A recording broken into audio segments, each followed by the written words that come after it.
ద్వితీయ ఖండము స్లో అధాహం సంప్రవక్ష్యామి విద్యాం ఖేచరిసన్నికాం యథా విజ్ఞానవానస్య లోకే స్మిన్నజరో మరహ.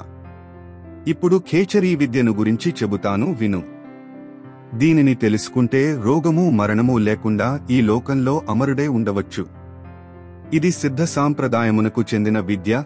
దీనిని సాధించిన యోగి తన శరీరంతో ఎన్ని ఏళ్లైనా జీవించి ఉండగలడు. లంబికాయోగమని మరొక పేరున్నది.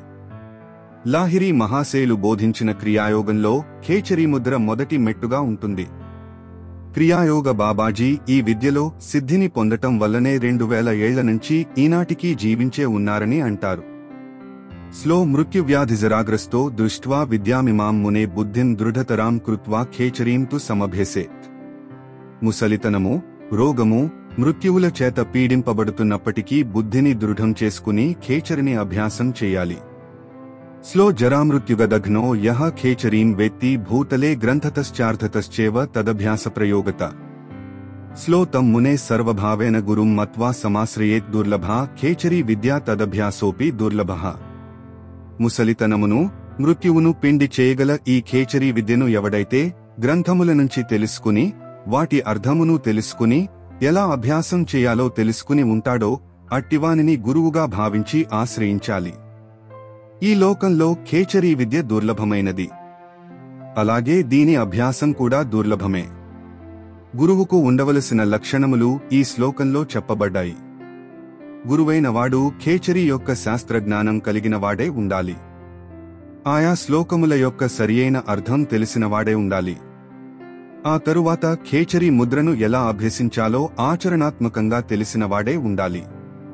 అలాంటివాడే గురువు అన్న పదానికి అర్హుడు. స్లో అభ్యాసం మేళనం చేవ యుగపన్నేవ సిద్ధ్యతి అభ్యాసమాత్రనిరత న విందంతే హ మేళనం. అభ్యాసము మేళనము అనేవి రెండూ ఒకేసారి లభించవు. ఉత్త అభ్యాసికి మేళనము దక్కదు. మేళనం అంటే ఖేచరీ మంత్ర సహితంగా ఖేచరీ ముద్రను అభ్యాసం చేయడం. అన్ని మంత్రములలాగే ఖేచరీ మంత్రాన్ని కూడా గురుముఖత మాత్రమే ఉపదేశం పొందాలి. ఇది చాలా దుర్లభమైన విషయం. ఎందుకంటే దానిలో సిద్ధిని పొందిన గురువు దొరకడం కష్టం. చాలామంది యోగులు ఏదో రకంగా ఖేచరీ ముద్రను అభ్యాసం చేస్తూ ఉంటారు. కానీ వారికి మేళనం లభించదు. స్లో అభ్యాసం లభతే బ్రహ్మని జన్మజన్మాంతరే క్వచిత్ మేళనం తు జన్మనాం శతాంస్తేపి న లభ్యతే. కొన్ని జన్మల తర్వాత ఖేచరీ అభ్యాసం దక్కుతుందేమో కాని కొన్ని వందల జన్మల తర్వాత కూడా మేళనము దక్కదు. ఖేచరీ అభ్యాసం అంటే నాలుకను వెనుకకు మడచి ఖేచరీ ముద్రను అభ్యాసం చేయడం. మేళనం అంటే మంత్రసహితంగా ఖేచరీ ముద్రను అభ్యసించడం. మొదటిదానికంటే రెండవది మరీ దుర్లభం. స్లో అభ్యాసం బహుజన్మాంతే కృత్వా తద్భావసాధితం మేళనం లభతే కశ్చిద్యోగి జన్మాంతరే క్వచిత్. ఎన్నో జన్మలు అభ్యాసం చేసిన తర్వాత ఎప్పుడో ఒక జన్మలో మేళనము అనేది లభిస్తుంది. స్లో యదా తు మేళనం యోగి లభతే గురువక్త్రతః తదా తత్సిద్ధిమాప్నోతి యదుక్తా శాస్త్రసంతతౌ. ఎవడైతే గురుముఖతా మేళనాన్ని పొందుతాడో వాడికి శాస్త్రంలో చెప్పబడిన అన్నీ సిద్ధిస్తాయి. స్లో గ్రంథతశ్చార్థతశ్చేవ మేళనం లభతే యదా తదా శివత్వమాప్నోతి నిర్ముక్తః సర్వసంస్కృతేః. గ్రంథముల నుండి మేళనము, దాని అర్ధములను పట్టుకున్నవాడు పునర్జన్మలను దాటి శివత్వాన్ని పొందుతాడు. స్లో శాస్త్రం వినాపి సంబోద్ధుం గురవో 2 న శక్నుః తస్మాత్సుదుర్లభతరం లభ్యం శాస్త్రమిదం మునే. శాస్త్ర సహాయం లేక ఈ విద్యను గురువులు కూడా పొందలేరు. కనుక శాస్త్రమనేది చాలా దుర్లభమైనది. స్లో యావన్న లభ్యతే శాస్త్రం తావద్దాం పర్యటేద్యతః యదా సంలభ్యతే శాస్త్రం తదా సిద్ధిః కరే స్థిత. ఈ శాస్త్రం దొరకనంతవరకు ఈ భూమిపైన వెదకాలి. ఒకసారి శాస్త్రం దొరికితే సిద్ధి నీ చేతిలో ఉన్నట్లే. స్లో న శాస్త్రేణ వినా సిద్ధిర్దృష్టా చేవ జగత్రయే తస్మాన్మేళనదాతారం శాస్త్రదాతారమచ్యుతం. శాస్త్రం లేక 3 లోకాలలోనూ సిద్ధి లేదు. కనుక మేళనము ఇచ్చేవాడిని, శాస్త్రమును ఇచ్చేవాడిని భగవంతునివలే భావించాలి. స్లో తదభ్యాస ప్రదాతారం శివం మత్వా సమాశ్రయేత్ లబ్ధ్వా శాస్త్రమిదం మహ్యమన్యేషాం న ప్రకాశయేత్. కనుక ఈ అభ్యాసాన్ని బోధించేవాడిని శివుడనుకుని ఆశ్రయించాలి. ఈ శాస్త్రాన్ని నా నుండి విను. కానీ వేరెవ్వరికీ చెప్పవద్దు. స్లో తస్మాత్ సర్వ ప్రయత్నేన గోపనీయం విజానతాయత్రాస్తే చ గురుబ్రహ్మందివ్యయోగ ప్రదాయక. కనుక అన్ని ప్రయత్నాలు చేసి అయినా దీనిని రహస్యంగా దాచి ఉంచాలి. యోగశాస్త్రంలో అర్హత అనేది చాలా ముఖ్యమైనది. అర్హుడైన వానికే యోగాన్ని ఉపదేశించాలి. వాడికే సిద్ధిస్తుంది. ఎవరికి బడితే వారికి యోగరహస్యాలను చెప్పకూడదు. అలా చెప్పడం వల్ల ప్రయోజనం లేదు. ఎందుకంటే అర్హతలు లేనట్టి శిష్యుడు గురుముఖత విన్నప్పటికీ అభ్యాసం చెయ్యడు. అలాంటి వాడికి బోధించి గురువుకు సమయం వృధా తప్ప ఉపయోగం ఉండదు. కనుక ఇద్దరికీ చివరికి ఏమీ మిగలదు. అందుకని అర్హతలు పరీక్షించిన తర్వాతనే ఉపదేశం ఇవ్వాలి. ఒకవేళ అర్హతలు ఉన్న శిష్యుడు లభించకపోతే తనలోని విద్యను తనలోనే దాచుకోవాలిగాని ఎవరికీ చెప్పకూడదు. స్లో తత్ర గత్వా చ తేనోక్త్వ విద్యాం సంగృహ్య ఖేచరీం తేనోక్తః సమ్యగభ్యాసం కుర్యాదాదావతంద్రిత. ఈ ఖేచరీ విద్యను జాగ్రత్తగా విని బద్ధకాన్ని విడచిపెట్టి దీనిని బాగా అభ్యసించాలి. యోగమునకు బద్ధశత్రువు బద్ధకమే. బద్ధకాన్ని వదల్చుకుని సాధన చేయనిదే ఎవడూ యోగి కాలేడు. స్లో అనయా విద్యయా యోగి ఖేచరీ సిద్ధిభాగవేత్ ఖేచర్యా ఖేచరీం యున్యనేచరీ బీజ పూరయ. పట్టుదలగా చేసే ఖేచరి వల్ల సిద్ధి కలుగుతుంది. ఖేచరీ మంత్రజపం చెయ్యాలి. ఖేచరిని ఖేచరిలోనే కలపాలి. స్లో ఖేచరాధిపతిర్భూత్వా ఖేచరేషు సదా వసేత్ ఖేచరావసతం వహ్నిమంబు మండలభూషితం. అప్పుడు ఆకాశానికి అధిపతియే ఆకాశంలో ఎప్పుడూ ఉంటాడు. ఖేచరీ మంత్రం సూర్యచంద్ర బీజముల సమ్మేళనం. కంఠంలోని విశుద్ధి చక్రం పైన అంతా ఆకాశమండలమే. కనుక ఖేచరీ ముద్రను అభ్యాసం చేసే యోగి మనస్సు ఎప్పుడూ భ్రూమధ్యంలోగాని సహస్రారంలోగాని ఉంటుంది గాని క్రింది చక్రాలకు దిగిరాదు. ఆకాశంలో ఉండటం అంటే స్లో ఆఖ్యాతం ఖేచరీ బీజం తేన యోగః ప్రసిద్ధ్యతి సోమాంసనవకం వర్ణం ప్రతిలోమేన చోద్ధరేత్. ఖేచరీ బీజం యోగ మార్గంలో ప్రసిద్ధి చెంది ఉన్నది. సోమాంసలో 9వ విలోమ రూపంలో గ్రహించాలి. భాగాన్ని స్లో తస్మాతిరంసకమాఖ్యాతమక్షరం చంద్రరూపకం తస్మాదప్యష్టమం వర్ణం విలోమేన పరం మునే. తదుపరి 30వ అక్షరాన్ని చంద్రరూపమైన దానిని ఉంచాలి. ఆ ఆరువాత 8వ అక్షరాన్ని విలోమంగా ఉంచాలి. స్లో తథా తత్పరమం విద్ధి తదాదరపి పంచమి ఇందోశ్చ బహుభిన్నే చ కూటోయం పరికీర్తితః. అదే విధంగా 5వ అక్షరం కూడా. ఆ తదుపరి చంద్రుడు కూటమి ఉండాలి. ఖేచరీ మంత్రం హ్రీం భం సంపం ఫం సంక్షం. స్లో గురూపదేశలభ్యం చ సర్వయోగ ప్రసిద్ధిదం యత్తస్య దేహజా మాయా నిరుద్ధకరణాశ్రయ. గురూపదేశం ద్వారా మంత్రాన్ని పొందినప్పుడా నశ్యంతి సర్వవిఘ్నాని ప్రసీదంతి చ దేవతాః. అతనికి ఖేచరీ సిద్ధి అతి త్వరగా కలుగుతుంది. అన్ని విఘ్నాలు కలుగుతుంది, నశిస్తాయి. దేవతా ప్రీతి స్లో వలీపలిత నాశశ్చ భవిష్యతి న సంశయః ఏవం లబ్ధ్వా మహావిద్యామభ్యాసం కారయత్తతః. మహావిద్యను నిత్యము అభ్యాసం చేయడం వల్ల దేహం మీద ఉన్నట్టి ముడతలు తెల్లజుట్టు అన్నీ మాయమవుతాయి. స్లో అన్యథా క్లిశ్యతే బ్రహ్మన్న సిద్ధ్యః ఖేచరీపథే యదభ్యాస విధో విద్యాం న లభేద్యః సుధామయీ. అభ్యాసం లేకపోతే ఇది జారిపోతుంది. దీని అభ్యాసం లేకుండా అమృతరూపమైన విద్య లభించదు.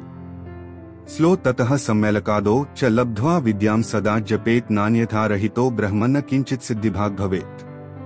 కనుక జపంతో కలిపి దీనిని అభ్యసించాలి. వేరే విధంగా దీనిలో సిద్ధి కొద్దిగా కూడా లభించదు. స్లో యదిదం లభ్యతే శాస్త్రం తదా విద్యాం సమాశ్రయేత్ తతస్తదోదితాం సిద్ధిమాసు తాం లభతే మునిః. శాస్త్రం దొరికినప్పుడు దీనిని బాగా గ్రహించి సాధన చేయాలి. అప్పుడే ఇందులో సిద్ధి కలుగుతుంది. ఖేచరీ క్రియా విధానం స్లో తాలుమూలం సముత్కృష్య సప్తవాసరమాత్మవిత్ స్వగురుక్త ప్రకారేణ మలం సర్వం విశోధయేత్. నాలుకను మూలం నుంచి పట్టి 7 వారాల పాటు గురువు చెప్పినట్లు దానికున్నటి మలమంతా శోధనం చేయాలి.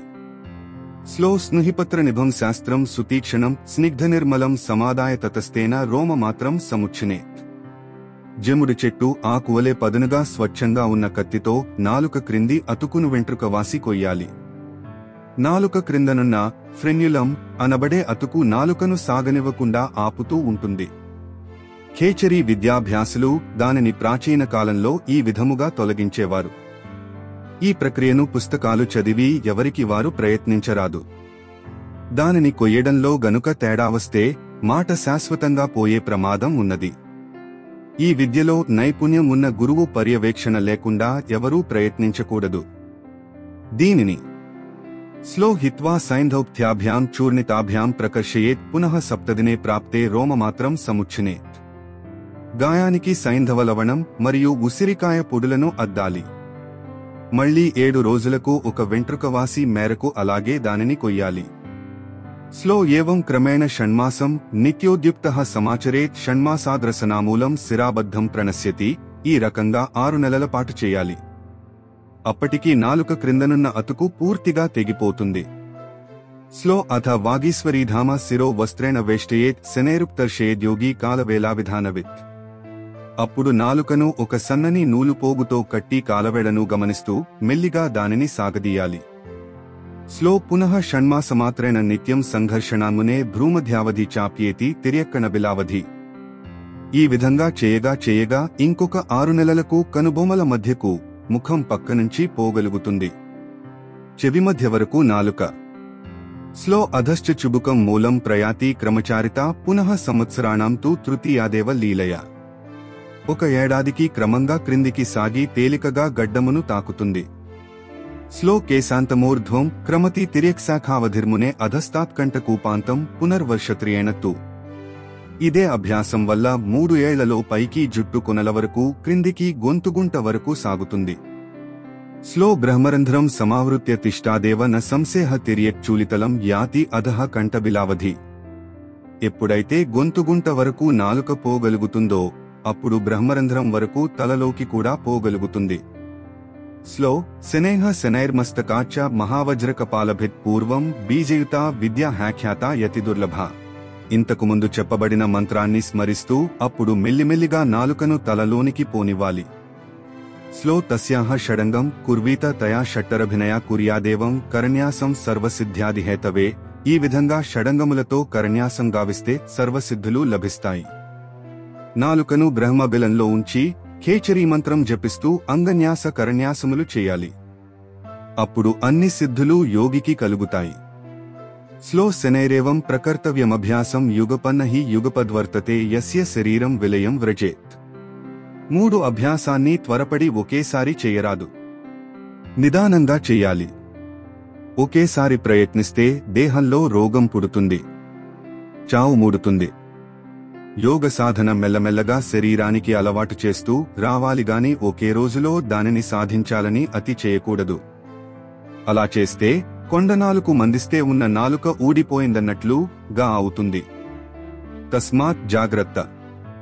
స్లో తస్మాచ్చనేహ శనేహ కార్యమభ్యాసం మునిపుంగవయదా చ బాహ్యమార్గేణ జిహ్వా బ్రహ్మబిలం వ్రజేత్. కనుక మెల్లిమెల్లిగా అభ్యాసం చెయ్యాలి. అలా చేస్తూ ముందుగా బయట నుండి నాలుకను బ్రహ్మబిలం వరకు తీసుకువెళ్ళాలి. అంటే నాలుక కొనతో ముందుగా ముక్కును తాకాలి. అలా అభ్యాసం చేసి కొన్ని నెలలకో సంవత్సరాలకో బొట్టు పెట్టుకునే చోటును నాలుకతో తాకాలి.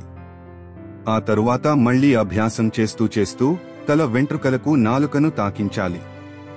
గడ్డం క్రిందనున్న గొంతుగుంటను కూడా ఇది సిద్ధించిన తదుపరి నాలుకను మడచి నోటిలో వెనుకకు పోనిచ్చి సప్తపథ గుండా తలలోకి పైకి పోనివ్వాలి. ఇదంతా 1 నెలలో ఏడాదిలో అయ్యే ప్రక్రియ కాదు. ఎన్నో ఏళ్లపాటు పట్టుదలగా సాధన చేస్తేగాని ఇది సిద్ధించదు. స్లో తదా బ్రహ్మార్గలం బ్రహ్మందుర్భేద్యం త్రిదశేరపి అంగుళ్యగ్రేణ సంఘృష్య జిహ్వామాత్రం నివేశయేత్. మొదట్లో కొండనాలుకను బొటన వేలితో నొక్కి ప్రవేశపెట్టాలి. నాలుకను బ్రహ్మరంధ్రంలోనికి. స్లో ఏవం వర్షత్రయం కృత్వా బ్రహ్మద్వారం ప్రవిశ్యతి. బ్రహ్మద్వారే ప్రవిష్టే తు సంయమథనమాచరేత్. ఈ విధంగా 3 సంవత్సరాలు ప్రయత్నిస్తే బ్రహ్మరంధ్రంలోకి ప్రవేశం లభిస్తుంది. అప్పుడు అక్కడ చిలకడం మొదలు పెట్టాలి. మథనం అంటే చిలకడం. అంటే బ్రహ్మరంధ్రంలో నాలుక నుంచి గిలకొట్టినట్లుగా దానిని ప్రక్కలకు పైకి క్రిందకి ఊపడం అన్నమాట. స్లో మథనేన వినా కేచిత్ సాధయంతి విపశ్చితః ఖేచరీ మంత్రసిద్ధస్య సిద్ధ్యతే మథనం వినా. కొంతమంది ఈ చిలకడం చేయకుండానే ఖేచరీ అభ్యాసం చేస్తారు. ఖేచరీ మంత్రం సిద్ధి పొందిన వానికి చిలకడం లేకుండానే సిద్ధి కలుగుతుంది. స్లో జపం చ మథనం చేవ కృత్వా శీఘ్రం ఫలం లభేత్.